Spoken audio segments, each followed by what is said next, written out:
안녕하세요. 나마스테. 오늘 매크로K는 영상 앉아서 하지 않고 제가 자료 준비한 거를 15분 만에 간략하게 하도록 하겠습니다. 오늘 주로 ISM 제조업 지표 발표가 나왔습니다. 지난번에 제가 방송을 할 때 말씀드렸던 부분 기억나시죠? 매크로 공백기가 나오기 때문에 ISM 제조업 지표, ISM 제조업 서비스 이런 거 나올 거예요. 이제 나오고, 이제 이번에 나온 건 마킷이에요, 마킷. 근데 다음 월 초에 이제 ISM 제조업 지표가 나올 거예요. 그거는 S&P가 나오는 게 아니라 전미 공급자 협회에서 나오는 거고, 지금은 마킷이 나온 거거든요. 중소형이라고 보시면 됩니다. 그게 나왔어요. 그래서 이제 주요 지표들하고 향후 전망, 이제 조금 있으면 PCE가 나올 겁니다. 이게 나올 거예요. 이것도 PCE는 물가 지표 중에서 보수적인 지표인데 PCE하고 CPI하고 측정하는 방식이 달라요. 그리고 항목이 달라요. 그러니까 PCE하고 CPI하고 항목이 다른데 측정하는 방식도 라스파이레스 방식이냐 힉스 방식이냐 이름이 생각이 안 나. 방식이 달라요. 그리고 항목이 달라요. 항목이. 그리고 사람들 설문조사 하는 거에 아이템이 다 달라요. 그러니까 2년 전에 쓰던 물건을 그대로 지금 쓴다고 할 때 방식으로 하느냐, 지금 물건을 2년 전으로 가서 계산했을 때 어떻게 되느냐, 요 차이는 어떻게 보면 똑같은 것 같지만 달라요. 그래서 PC 지표를 주로 연준에서 많이 쓰는데 가장 큰 차이점은 뭐냐면 요게 헬스케어가 들어갑니다. 헬스케어가 들어가는데 여기가 비중이 높아요. 이게 이쪽 CPI보다 높아요. 그러니까 이번에 헬스케어 때문에 CPI가 푹 꺼졌죠. 그러니까 PCE도 푹 꺼질 가능성 되게 높죠. 헬스케어가 들어가니까. 그리고 쉽게 얘기해서 병원비로 본다면 우리가 병원비가 갖고 자기 분담금 예를 들어 2,000원 내죠. 그러고 보험에서 8,000원을 내줘요. 10,000원 치료받으면. PCE는 병원에서 낸 것까지 건강보험공단에서 낸 것까지 10,000원으로 물가를 잡습니다. 그런데 CPI에는 내가 낸 돈 2,000원만 잡아요. 그게 올라가면 CPI는 더 올라가는 거고, 그렇지 않으면 안 됩니다. 그런 차이들이 있어요. 그걸 좀 보시면 되겠고. 3Q 실적 리뷰. 3Q가 지금 어떻게 나왔냐면 세일즈하고 주로 실적은 세일즈하고 이제 OP가 나온단 말이에요. OP를 쓰는 건 NP가 있고 OP가 있어요. NP는 넷 프로핏이고 OP는 오퍼레이팅 프로핏이에요. 근데 이걸 써요. 이게 왜냐면 계속 사업 이익이에요. A라는 회사가 장사는 잘 못했어. 그러니까 머리를 딱 굴리다가 비트코인으로 가자 하고서 비트코인 빡 찍어갖고 법인으로 계좌가 수익이 많이 났어. 네. 그렇게 되면 NP는 올라가는데 OP는 내려가죠. 그러면 이런 회사는 믿고 걸러야죠. NP가 나오는 건 중요한 게 아니다. OP, 계속적인 영업이익으로 오는 거가 중요하고, 현금 흐름표에도 그래서 OP에 의한 현금 흐름이 중요하다라고 하는 거고, 세일즈가 나오는 거예요. 성장이 나왔죠. 그리고 우리가 주로 사용하는 건 추정치 대비 얼마 나오냐, 이게 중요하거든요. 추정치가 좋아질 거다, 나빠질 거다. 그러면 예를 들어서 50이었던 기업이 나 75 나올 것 같아. 50이었던 기업이 45가 나올 것 같아. 그러면 이렇게 되면 이쪽으로 가면 좋아지는 거고 이쪽으로 가면 나빠지는 거죠. 그런데 여기서 추정치를 비트하느냐 못하느냐, 그건 어떤 거냐면 나 45 나올 것 같아 라고 했는데 46이 나왔어. 그럼 50에서 46으로 했으면 나빠졌죠. 그런데 추정치 대비해서는 1이 높아졌죠. 그러니까 이거는 플러스가 돼요. 그러니까 추정치가 그런 의미가 있다고요. 이거에 기본적으로 들어간 컨셉이 뭐냐? 선반영이에요. 전문가들이 선반영됐다 하는 거의 컨셉이 여기서 나오는 거예요. 그런데 75가 된다라고 했어. 그런데 72가 나왔어. 그럼 50에서 72면 올랐잖아요. 그죠? 그런데 추정치가 75였는데 72로 갔으니까 야는 비트를 못한 거예요. 그럼 거꾸로 지는 거지. 그러니까 추정치를 넘었다 안 넘었다가 중요한 게 아니에요. 이익의 추세가 중요한 겁니다. 그래야 전반적으로 지수가 어떻게 될 건지를 알고, 이번에 나온 거는 69%가 100개 중에서 69개가 전부 추정치를 넘어섰어요. 비트했어요. 그러니까 거 봐라 임마 리세션이 어디게 오느냐 이렇게 얘기하는 거예요. 그런 걸 이제 지렁이 껌 씹는다는 소리 하는 거죠. 근데 지렁이 껌 씹다가 틀니 빠지는 소리를 이렇게 하는 거예요. 평균적으로 보면 그게 최악이에요. 최근에. 그러니까 10년 평균으로 보면 10년하고 5년 평균이 있어요. 5년이 요새 좋으니까 요거는 74%, 이건 72%. 근데 69야. 그러면 5년 평균보다는 한참 어리고 10년 평균보다도 낮은 수준으로 나왔다는 거예요. 그러니까 우리나라는 아니지만 미국은 자기가 이만큼 낼 거다라고 추정을 했는데 그거보다 안 나온다. 그러면 효율적 시장에 의해서 이미 주가에 반영됐다 이렇게 하면서 주가가 플럭추에이션이 생기는 거고, 지금은 2020년 1분기 이래로 가장 안 좋은 추정치를 냈다. 비트 추정치에 대한 그러니까 추정치를 비트했느냐 못했느냐의 비율이 그만큼 안 좋았다라고 하는 거. 그게 그겁니다. 그래서 ISM 제조업 지표 경기 수축기로 진입한다라고 하는 거. 마킷하고 ISM하고 달라요. 마킷은 중소형이에요. 미국 내 자국이에요. 그러니까 마킷은 지금 좋게 나올 수밖에 없는 거예요. 그거 사실은. 근데 마킷이 거꾸로졌잖아요, 이번에. 근데 조금 있으면 월초 되면은 ISM 제조업 지표가 또 나와요. 그거는 한 40%는 해외에서 나온다고 보시면 돼요. 그러니까 그걸 보면 글로벌리하게 경제가 어떻게 되는지 볼 수 있어요. 이건 뭘 나타내는 거냐? 생산을 나타내는 거다라는 거고. 컨슈머 센티멘트, 이거 관련된 것도 잘 보셔야 됩니다. 지금은 자 결론적으로 간단하게 요약해 드릴게요. 금리를 딱 올리기 시작했잖아요. 여기 올리기 시작하는 시점부터 여기까지 올릴 때만 해도 에이 금리 올리겠어? 테이퍼링 하겠어? 뭐 되겠어? 야 지금 뭐 세상이 바뀌었고 4차 산업혁명이 어떻고 로봇이 어떻고 저거하고 비트코인이 어떻고 하는데 금리 올리는 게 무슨 세상이 바뀌었어, 해 아래 새 것이 없다고 계속 얘기해도 그렇게 나왔잖아요. 금리 쳐 올렸죠 지금. 그러고 나서 이거를 이렇게 유지를 할 거란 말이에요. 이게 뭐예요? 플라토예요.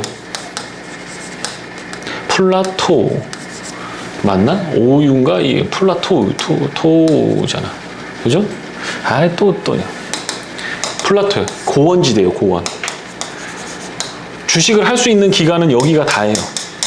여기서부터 이제 좀 있다가 금리 떨어지기 시작하면 여기가 이제 뭐 무슨 기간이라고 하냐면 여기는 리세션의 기간이라고 하는 겁니다. 리세션 기간인데 리세션 판정은 여기서 안 내려. 나중에 지나보면 쉐드가 왜 금리를 내릴까를 모르고 금리 내리니까 좋다 하고서 주식을 막 샀는데 주가가 막 내려가고 경기가 침체돼요. 그리고 나서 몇 개월? 평균적으로 15개월 있다가 이때가 리세션이었어 라고 평균 딱 저거 하고 이게 나온단 말이에요. 자, 중요한 건 리세션의 정의는 2분기 연속 실질 GDP가 내려가는 거예요. 마이너스 성장 나오는 거예요. 그러니까 2분기면 뭐예요? 6개월이지. 거기다가 통계 잡히는데 확정치 나오는데 2달 걸려. 그럼 8개월이죠. 무슨 말씀인지 아시겠죠? 그러니까 이거 보고 거기다가 통계청에서 6개월 정도 작업을 한 다음에 이때가 리세션이었어 라고 하고 NBER이 딱 통보를 한다는 거예요. 그러니까 이게 기술적으로 시간상으로 절차상으로 그렇게 될 수밖에 없다는 거예요. 그러니까 리세션이 나오기 전에 미리 대비해야 되고 미리 대응을 해야 된다는 거지. 리세션 나오고 나서 야 리세션 안 오잖아 임마 이거 뭐 나 지금 안 오는데 뭐 리세션 올 확률 없고 임마. 확률이 왜 없어? 지금 생산, 소비, 투자 모든 게 다 빠그러지고 있는데 금리가 이렇게 들어 올려졌는데 돈줄이 다 막혔는데 리세션이 온다라고 하면 사람들이 무슨 생각하고 치환을 한다고?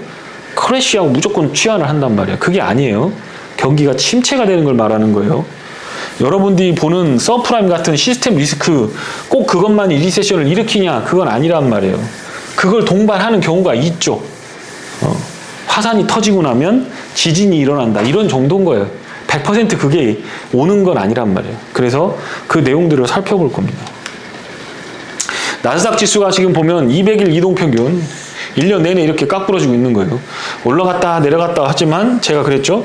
많이 내리고 조금 올라가고 많이 내리고 조금 올라가고 이렇게 하지 이게 무턱대고 그렇게 막 스트레이트로 다이렉트로 올라가지 않는다라는 거예요. 자, 여기서도 사라고 그랬지? 여기서도 전재산 털어 사라고 그랬지? 여기서도 사라고 했잖아. 전고점 넘어간다고. 2022년은 중간선거 해니까 간다며. 갔어요? 이렇게 떨어졌잖아. 종목들 봤어요? PSR 20배. 20배 이상 되는 기업들 15분의 1 토막 남았어. 5% 7% 남았어. 그런데도 아직도 침체가 아니에요? 하락이 아니에요? 여기서부터가 진짜 중요해요. 여기서부터가. 여기는 이 구역은 유동성, 과잉 유동성을 걷어내는 단계인 거예요. 페드가 돈을 흡수하는 단계예요. 그러면 페드가 정책을 집행하고 나면 실물 경제에 영향을 미치겠죠. 그 실물 경제의 영향을 이제 여기서부터 반영할 거란 말이에요. 이만큼서부터. 그리고 나서 그거에 대한 부작용으로 뭐가 나온다? 크레딧이 나온다는 거예요. 이만큼 반영하고 나면 이 뒤에는 크레딧이 남았다. 안 터지면 다행인데 여태까지 안 터진 적이 없어요. 그러니까 터진다고 보고 대응하는 게 맞지. 지수가 오늘 오르냐 내일 오르냐 그건 중요하지 않아요. 여기서 이거 올라간다고 그거 봐라 뭐 하면서 쇼쟁이는 뭐 명성을 뭐 어떻게 하고 뭐 저걸 한다며 나보다 돈을 더 벌었어? 이 구간에서? 거짓말하지 마. 수익률이 나보다 좋다고? 거짓말하지 마. 주식 갖고 있던 사람은 거꾸로 매달아도 날 못 이겨. 그게 현실이에요. 시장을 잘 봐야 돼요. 곰도 돈을 벌고 소도 돈을 버는데 돼지는 돈을 못 벌어. 그게 시장이에요. 여기 지금 그렇게 하고 있는 거예요. 그러니까 여기까지 올라갈 수 있지. 네? 이렇게 되는 거예요. 이렇게 되는 거지. 올라갔다 내려가 이렇게 되는 것이 이렇게. 이게 뭐예요? 00년도 닷컴버블 붕괴되는 그 스토리란 말이에요. 왜? 거품이 먼저 생기고 거품이 붕괴되기 시작한 후 페드가 뒤타로 들어왔단 말이에요. 긴축을 늦게 시작했단 말이야. 그렇게 한 거는 역대급 1970년대 이후 브레튼 우즈 체제가 깨지고 달러 유동성이 전 세계 패권으로 장악되면서 중앙은행이 제 역할을 하면서 계량경제학과 컴퓨터가 겹쳐지고 수리경제학으로 합리적 기대에 의해서 시장이 막 움직이기 시작할 때 티포텟의 전략을 가지고 시장이 막 움직여. 내가 가위 낸다. 너 보자. 나 남자야. 남자니까 난 남자는 주먹이야. 여자하고 해. 그러면 가위바위보 하고 처음 내주지. 주먹 내지. 그 다음에 보면 여자가 보장이 낼 거니까 그 다음에 어떻게 내요? 가위를 내버리지. 이게 합리적 기대예요. 그거에 의해서 시장이 움직이면서 시장의 진폭이 줄어들었잖아요. 그죠? 그리고 나서 문제는 뭐였냐? 문제는 그거를 잘못된 방향으로 읽었을 때 항상 뭐가 나왔다? 리세션이 나왔다라는 거예요. 페드가 계속 잡아당기면 100% 그게 나왔다라는 거예요. 그러니까 걱정 안 해도 돼. 깊든 마일드하든 소프트하든 뭐든 리세션은 온다. 그게 핵심이에요. 그리고 더 중요한 건 자산 가격이 버블이 난 다음에 페드의 긴축이 늦게 들어왔다는 거예요. 그런 경우는 언제밖에 없었다. 역사상 00년도밖에 없었다. 그러니까 그걸 참고해야지. 서프라임 터져서 갑자기 금융 시스템이 붕괴된 거 주식시장은 과열 아니었어 그때. 주식시장은 과열 아니고 부동산이 과열이었고 금융 시스템이 붕괴되니까 주식이 깔아앉았으니 그러니까 거기다 물창 집어넣어야지. 그런데 00년도는 안 그랬어. 30% 빠졌는데 거기서 집어넣었다가 거기서부터 30% 더 빠져. 반등 살짝 주다가 거기서부터 빠지는데 총 빠진 기울기가 75%. 4분의 1 토막 남았다고. 지수가 4분의 1 토막 남았다고. 죽는 거야. 페드가 긴축하면 주식하면 안 돼. 채권 좋은 거 투자하라고 그랬죠? 자, 그래서 S&P를 볼 때 이렇게 본다라는 거예요. 지금 소프트 랜딩 하면 이렇게 된다는 거예요. 어쨌든 보세요. 2023년 상반기에는 안 좋다라는 게 메이저들의 생각이란 말이에요. 제 생각이 아니에요. 그럴 수밖에 없어. 금융비용 증가했지. 원자재 값 들어가면서 수요 위축되지. 투자 감소되지. 비용은 증가했지. 그러니 1분기에 실적이 안 좋아질 거니 이렇게 빠지겠죠. 그게 전 저점을 지지하고 마일드하게 다시 랜딩을 할 거냐. 내년 상반기에 봐야 된다고. 그게 아니면 이렇게 되다가 여기서 쳐맞고 또 내려올 수도 있다고 이렇게. 그러면 누가 이걸 책임질 거야. 보면 되잖아. 조금 보고. 여기 그동안 그렇게 먹으려고 들어가서 돈 다 깨져놓고 이 구간 좀 참고 있다가 요쪽에서 이게 올라가면 여기서 따라 붙으면 되잖아. 장기 투자하는 거라며. 멀리 보면 괜찮다며. 여기서 이렇게 빠질 때도 사는데 왜 여기서는 사면 안 돼? 논리적으로 안 맞잖아, 앞뒤가. 2,000개 종목이 2,000개 종목 중에서 지금 슈팅 나가는 거 지금 머릿속에 딱 생각나는 거 몇 개 생각나요? 5개 생각나요? 그러면 2,000개 마이너스 5개, 그러면 1,995개 남았네. 그러면 1,995개가 앞으로 후발이야. 이걸로 못 먹으면 이게 이렇게 먹을 수 있다는 얘기야. 그렇잖아요. 그런데 뭐 하러? 지금부터 이거를 끼워 들으려고 해요. 여기서 100개, 50개. 지수가 오른다고 다 같이 오르는 게 아니죠. 지수가 빠진다고 다 떨어지는 게 아니야. 그러니까 지수 빠진다고 다 떨어지는 거 아니니까 종목 사면 된다라고 얘기한단 말이야. 그럼 거꾸로 뒤집어봐. 거꾸로. 지수 오른다고 해서 다 올라가냐? 순서대로 올라가는 것들이 있거든. 그럼 지수 올라간 다음에 이놈들 사면 돼. 순환매 할 때 들어가면 돼. 네? 그러니까 이럴 때는 이 논리로 쓰다가 이 논리는 필요 없고 그게 사람이 생각하는 거가 그게 맞아요? 앞뒤가 맞아요? 안 맞는다는 거예요. 그렇게 하시면 안 된다. 이거 제가 한 달 전에 얘기했던 거죠. 유튜브 촬영했으니까. 채권 사라 그랬잖아요. 이게 뭐냐면 TMF 3배짜리예요. 레브리지 33% 나왔어요. 주식에서 33% 몰빵 쳐서 벌었어요? 이런 자리에서 채권 4.4%일 때 채권을 못 사? 4.3%인데? 내가 이것만 가지고 브리핑을 일주일 내내 했어요. 영상 찍고 뭐하고 지난번에 WTI, 천연가스, 나스닥 인버스 다 치라고 할 때 못 먹고 나중에 한다고 분할 매수한다고 어쩌고 하면서 좋은 기회 못 잡았지. 그렇게 하면 안 되고 여기서는 더 빠지면 다른 돈이라도 때려다가 박는다고 하면서 하는 거라고 분명히 얘기해서 이렇게 가져갔어요. 그 제가 얘기한 건 제로치예요. 응? 그죠? 지랄, 완전 지랄 이거잖아. 이렇게 외우면 돼. 지랄, 완전 지랄 이렇게 외우면 돼. 제로치. 18%, 17% 나왔어요. 수익. 그냥 요것만 투자했어도 10년물만 투자했어도 11% 나왔어요. 계좌 그렇게 불어났어요. 우리 그 중에서 뭐 했느냐? 달러 인버스도 쳐갖고 먹고 팔고 다시 달러 인버스 올라가고 있죠.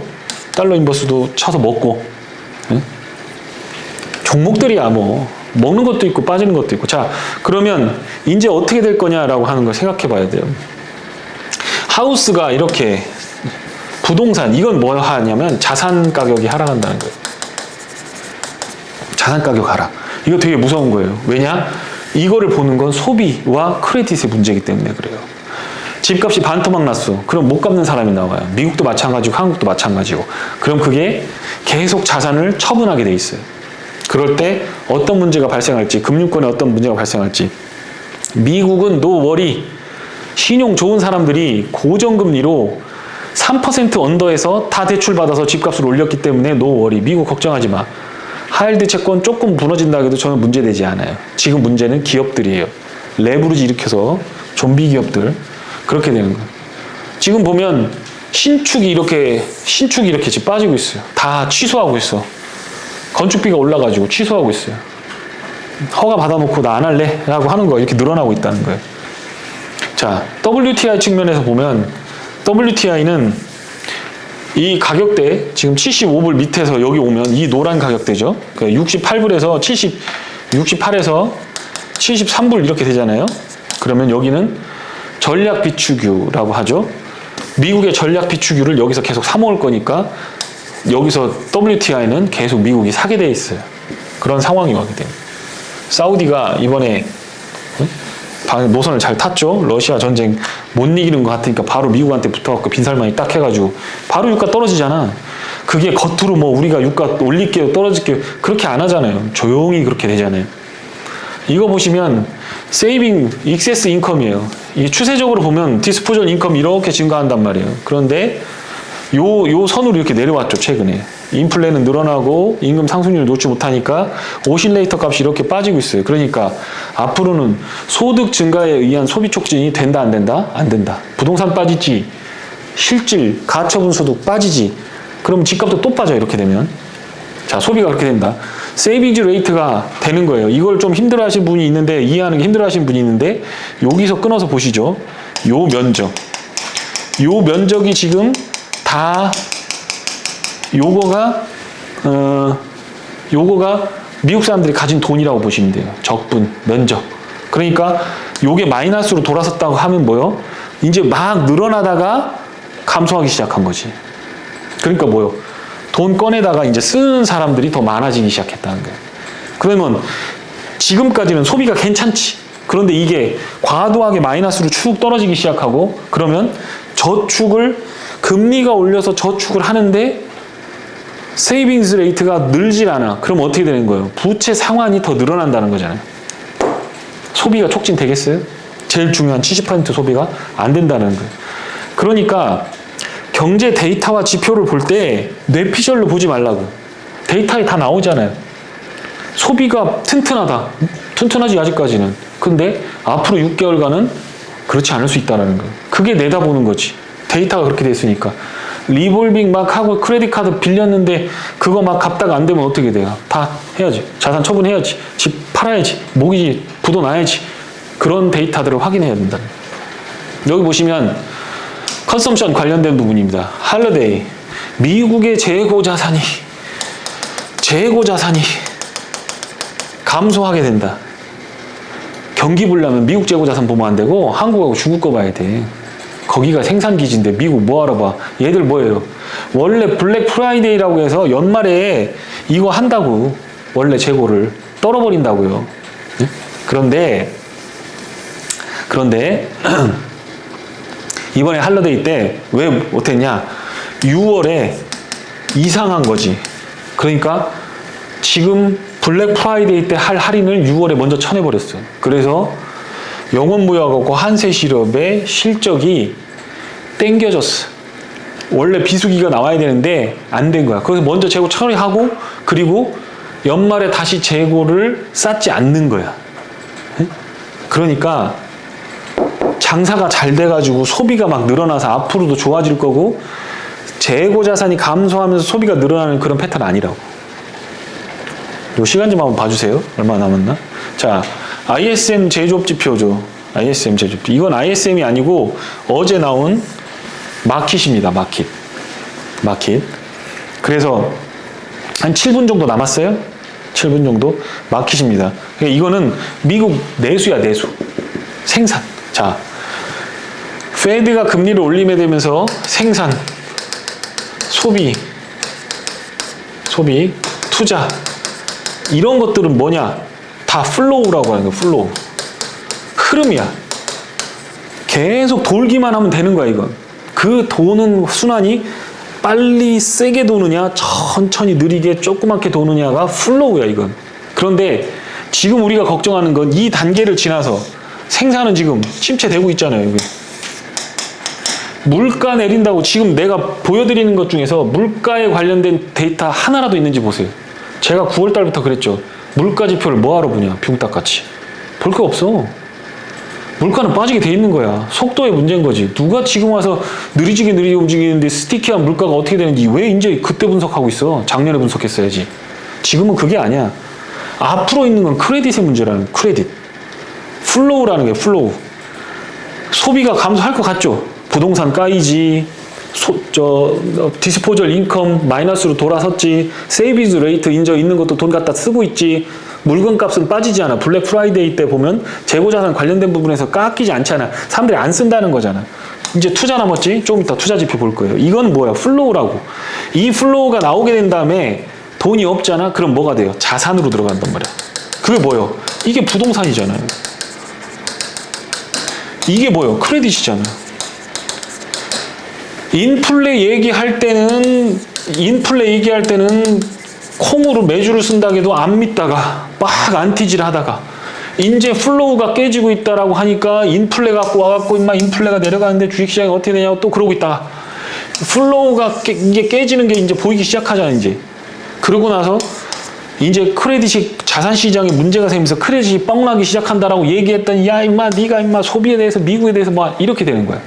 네? 그러니까 맨날 한 발 느리게 주식에서 뒷북만 치는 거야. 응?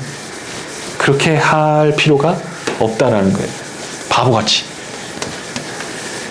다 알려줘도 약세론자래. 이거 봐. 컨슈머 부러지고 있잖아요. 부러질 수밖에 없어. 아까 데이터 다 보여줬잖아요. 세이빙스 레이트부터 시작해서 디스포저블 인컴 다 보여줬고, 부동산 가격 비싼데 집 사놓고서 사람들이 그거 집에만 앉아있어 TV만 보는 거야. 넷플릭스는 수익 좋아지. 넷플릭스 바닥에서 제가 말씀드렸습니다. 중간 광고 허용하는 거 그거 나오면 차라리 넷플릭스 사라. 그러면서 관련된 주식들 나스미디어 이런 것도 추천해드리고, 주식을 안 하는 게 아니에요. 이거 보세요. 이게 문제야 지금. WACC라고 하는 Weighted Average Cost of Capital 이렇게 되는 거거든. 돈을 기업에서 투자를 하려면 돈을 어디서 갖고 와야 되겠지. 그럼 돈을 갖고 오는 데는 딱 두 군데야. 하나는 부채 네트에서 갖고, 이거 하나는 뭐예요? 캐피털 이코티지. 이코티에서 갖고 오는 거예요. 두 개에서 갖고 와요. 이 자본을 조달할 때 어떻게 하면 되느냐라는 거예요. 그동안은 어떻게 했어요? 네트를 빌려와도 0.1% 또 의자가 쌌잖아요. 그동안에 뭐 이코티 뭐 성장성만 있고 뭐 구독자만 좀 있다라고 하면 뭐 전부 돈을 빌려줬잖아요. 이게 이코티 모델이거든. 이게 쌌단 말이에요.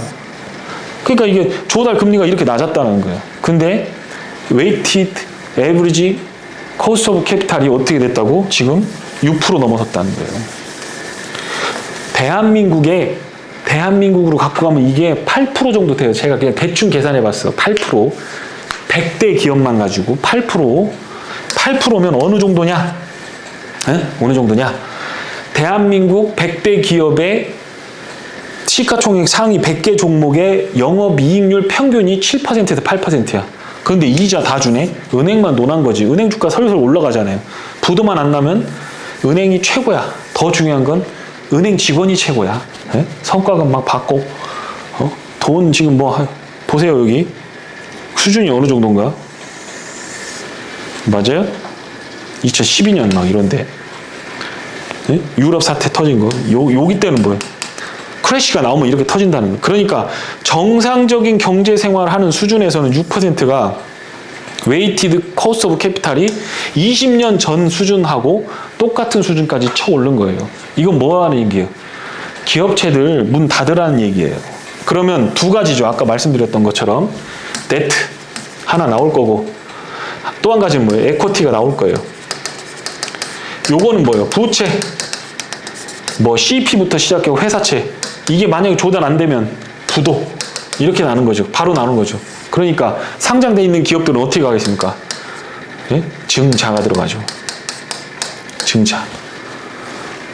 증자하면 주식이 좋나요? 나쁜가요? 자, 그러면 어떤 기업들은 증자하고 어떤 기업들은 이걸 발행할까요? 부채를 가져올까요? 이거는 신용 좋은 애들이 채권을 들어오겠죠. 왜냐하면 자기 지분 희석되는 거 싫어하니까 회사 이름으로 돈을 빌려오겠죠. 그런데 잘 보세요. 멀티플이 50배라고 치자고. 이걸 PER이라고 하거든요. PER. 멀티플이 50배잖아. 그러면 멀티플 분의 1, 그러면 50분의 1 하면 이걸 뭐라고 하냐면 어닝 일드라고 그래요. 그러니까 내가 지금 주식을 한 주를 사면 그 회사의 이익을 50년 동안 갖고 와야 본전 찾는 거예요. 그게 퍼 50배란 얘기예요. 주식이 엄청 비싸죠. 그럼 비싼 걸 팔아야지. 그죠? 그러니까 여기다 증자해버리는 거예요. 50배의 증자를 하면 반토막 남은 25배가 되죠. 그럼 25분의 1이죠. 그럼 4%네. 이거 6%죠. 평균이. 그러면 이렇게 조달하는 게 얼마까지 가면 똑같겠습니까? 거의 50배짜리가 15배 가면 15분의 1이면 7%니까 비슷하죠. 그러니까 3분의 1 토막이 나더라도 유상증자 때려버린다는 거야. 더 좋은 기업이 있어. 더 좋은 기업. 이익이 하나도 안 나서 멀티플이 100배가 되거나 150배 혹은 멀티플이 안 나오는 애들이 있어. 그런 애들은 어떻게 할까? 증자만 성공한다면 이건 땡큐지. 가치가 없는 애들인데 가치를 막 쳐줘서 그 껍데기 같은 주식 증서를 막 배포해주면 돈이 막 들어와 회사로. 그럼 그런 거 갖고 와서 벤츠 굴리면서 애들 월급 주면 살 수 있어. 이거 완전 스바라시지 이거. 에? 이런 놈들이 이게 뭐요? 에? 이게 BW10이라고. 이거 하는 놈들이 차라리 채권 조달하는 놈이 비싸더라도 얘들은 버텨. 그러고 나서 공장 짓고 다른 놈들 죽을 때까지 계속 물량하고 재고자산 해갖고 다른 놈들 망가지면 은행 신용 풀릴 때쯤 그거 잡아서 M&A로 확 합병해버려. 그러고서 덩치를 더 키워. 응? 그렇게 하면 위너 테이크 소샤이티가 딱 열리면서 그런 주식들은 바닥 쫙 치고 샥 비상을 하는 거야. 응? 그런 주식이 10배 가는 10배가 되는 거야. 이 아들은 지금 멀티플 50배니까 안 망하려고 지금 갖다 증자하는 거야. 그러면 주가가 3분의 1토막 나겠지. 그래도 얘는 살아. 그렇겠죠? 돈이 있으니까 살아. 얘는 어떻게 될지 몰라. 못 갚어. 만기 됐는데 안 되면 주식으로 다 지지는 거야. 그러니까 리세션 오면 이거 들이다받고 여기다 유상증자 태우면 어떻게 되겠어요? 10분의 1 토막 나는 거야. 본전 될 때까지는 조막손이 와갖고 작전하는 거 기다리는 거 말고는 방법이 없어요. 로직과 구조가 그렇다고. 세상 돌아가는 이치가 그렇다고. 돈이라는 건 숫자니까. 막연한 기대를 갖지만 거기다가 내러티브 붙여가지고 뭐 이게 신사업이 어떻고 뭐 미래가 어떻고 막 성장성이 어떻고 아무것도 믿지 마. 다 귀 닫고 그냥 눈 감아버려. 재무제표만 딱 봐. 눈에 보이는 것만 믿어야 돼. 다른 거 다 필요 없어. 이게 그런 거예요. 웨이티드 에버리지 코스트 캐피탈 이런 거. 이게 겁나 중요한 거예요. 경제학 교과서에는 경영학 교과서에 보면 이거 딱 나와. 구하는 거 방법. 산수야 산수. 별거 아니야. 컨퍼런스 보드에 리딩 에카노믹 인덱스 이렇게 되는 거예요. 까꾸러졌잖아요. 이거. 리세션 온다는 거예요. 이 선 넘어가면 레드라인이야 이거. 넘어가면 리세션 오는 거예요. 거꾸로 돼요. 리딩 에코노믹 인덱스라고 하는 거에 평가 항목들이 있어요. 근데 그 중에 S&P가 들어가요. 그거는 제가 다음번에 경제 용어 설명하는 클래스를 갖고 그렇게 한번 해보도록 하겠습니다. 제가 이거 유튜브에 클럽을 만들어가지고 거기서 그냥 경제 용어나 경제 이런 거 설명이나 해줘야 되겠어. 그 영상이나. 그리고 돈을 좀 받아야 되겠어. 그럼 좋지 않겠어요? 이렇게 되는 겁니다. 그래서 요걸 가면 돼요. 자, 요걸 보면 리세션에 대해서 언급하는 거예요. 그러니까 실물 지표는 이미 거꾸로졌어요. 근데 돈이 있으니까 아직까지는 괜찮은 거야. 사람들이 버티는 거야. 부도 안 나는 거야. 기업들도 마찬가지고. 올해 분기 보고서, 온기 보고서 낸 다음에 내년 상반기가 그렇게 중요해지는 거지. 채권 조달하고 유상증자 하는 애들 하고 주식시장이 막 이렇게 될 거란 말이죠. 그리고 나서 뭐가 된다? 요게 나오는 거죠. 기업체들이 봤을 때 이때는 리세션에 대해서 엄청 적어 있었는데 조금 줄어들었지. 그러니까 증시도 반등을 하는 거라고 보시면 돼요. 자, 프리 일렉션일 때, 그러니까 이게 이렇게 됐을 때 예비선거 나올 때는 없었다라는 거예요. 리세션이 없었다라는 거예요. 그게 왜 그랬냐면요. 중앙은행이 선거에 개입을 하지 않게 하기 위해서 프리 일렉션 때는 정책을 쉬프트하게 막 확확 바꾸지 않았기 때문에 그런 부분들이 있었던 것 같아요. 선거가 끝나고 나서 했다는 얘기예요. 이게 없었다는 얘기예요. 지금은 이게 저거 된다는 거죠. 제가 이걸 왜 하냐면 원래 이게 15체어에 들어가서 이걸 해야 돼요. 그래야 채권을 사라, 뭐 환율을 어떻게 해라, 뭐가 다 나오는데 이거를 오픈하는 거예요. 그리고 나서 종목과 업종만 따로 떼서 내일 15체어에 할 거예요. 그러니까 리세션 온다는데 종목 하는 게 되느냐? 좋은 종목들은 사야죠. 리세션을 맞더라도 인버스를 덮고 사면 되니까. 우리의 전략이 그런 거니까. 지금 보면 이렇게 나왔죠? 그러면 리세션 기간은 이렇게 보면 18개월, 길어봐야 4개 분기 정도밖에 안 된다는 거예요. 그죠? 4개 분기면 5분기 정도면 웬만해서는 다 끝난다는 거예요. 그러니까 평균 내보면 한 2분기, 3분기면 끝나요. 예, 리세션 별거 아니야. 그 전에 이미 주식은 거꾸로지니까 그게 문제인 거고, 프리 일렉션 이전에는 이런 게 없었다. 희망적인 얘기죠. 다행히 이번 내년 정도에는 없을 수도 있다. 이렇게 생각하는 거예요. 이건 가봐야 알지. 통계가 그런 거지. 그 중에서 한 번만 그렇게 나와도 안 되는 거죠. 요걸 보면 사람들이 헷갈리는 게 뭐냐. 베어마켓, 증시가 빠지는 거하고 실물 경제 리세션하고 여기는 월스트리트, 여기는 메인스트리트예요. 여기는 실물, 여기는 주식, 금융 이렇게 차이가 있는 거예요. 그게 지금 달라지고 있는 겁니다. 그러니까 주식시장이 먼저 반영해요. 평균적으로 어떻게? 스타트는 5.5개월 먼저 시작한다. 그러니까 6개월 먼저 리세션 오기 전에 주식시장이 먼저 6개월 먼저 빠져요. 그러니까 어떻게 갖다 붙이냐면 작년 고점 대비해서 고점 대비해서 벌써 1년이 넘게 빠졌으니까 리세션 통과한 거다. 이미 선반영했다. 그런 오징어 껌 씹는 소리를 그게 아니야. 고점부터 떨어지는 게 아니에요. 지금은 이렇게 평균을 내보면 10년 평균, 뭐 예를 들어서 5년 평균이 있잖아요. 그러면 이게 어떻게 된 거예요? 이렇게 쳐서 올라갔던 거잖아. 이게 떨어진 거예요, 이게. 이 구간이 없어진 거예요. 그러면 요 평균적인 구간에서 지금 이쯤에 와 있다는 거예요. 여기서 이제 이렇게 되는 거예요. 이게 남은 거예요. 뭐에 의해서? 실물 경제에 의해서. 그게 남았다라는 거예요. 그게 마일드하게 갈지 와일드하게 갈지는 몰라요. 그렇지만 그걸 거치지 않고 갈 수는 없다. 라는 게 제 기본적인 생각입니다. 이렇게 돼요. 리세션에 대해서 다 얘기를 해봤어요. 리세션은 여러분이 생각하는 것처럼 그렇게 낭만적이지 않아요. 잘못하면 큰일 나요.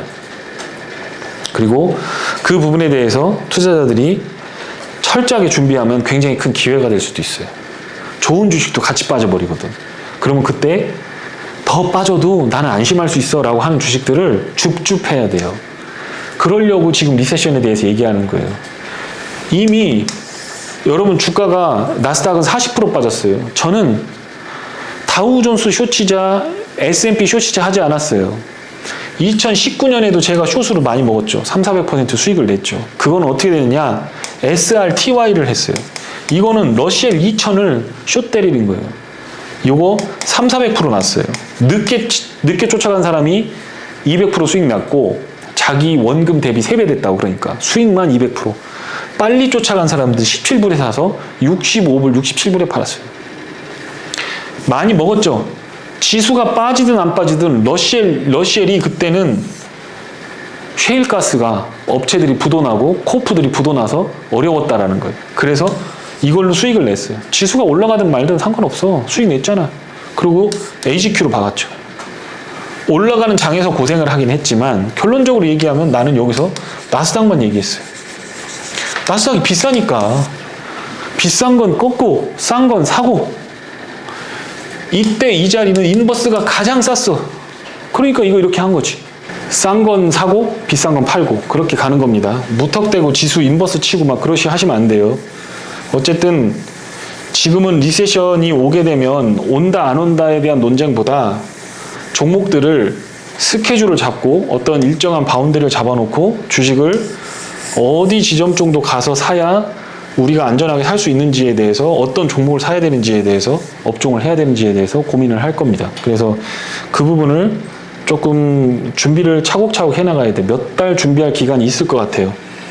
나중에 돼서 한꺼번에 뭐 사면 되냐, 뭘 먹어야 대박이냐, 이게 정보라고 생각하지 마시고 제대로 된 종목에서 좋은 수익을 낼 수 있는 가격을 찾으려고 꾸준하게 노력을 하시다 보면 좋은 성과가 있을 겁니다. 그동안 경험해보지 못한 상황이 올 수도 있어요. 크레딧이 정말 무섭습니다. 그래서 그거 한번 피하냐 못 피하냐에 따라서 상당히 큰 갭이 생길 수 있다라고 하는 거, 그것만 생각하시면 될 것 같습니다. 자, 오늘 고생 많으셨고 내일 15체어에서 온라인으로 나오는 것들 내일 할 건데 종목별로 섹터별로 나눠서 영상을 찍을 겁니다. 그렇게 해서 실시간 방송으로 올려드릴 겁니다. 내일 뵙도록 하고요. 네, 오늘 매크로캐는 여기서 마치도록 하겠습니다. 고생하셨습니다. 나마스테.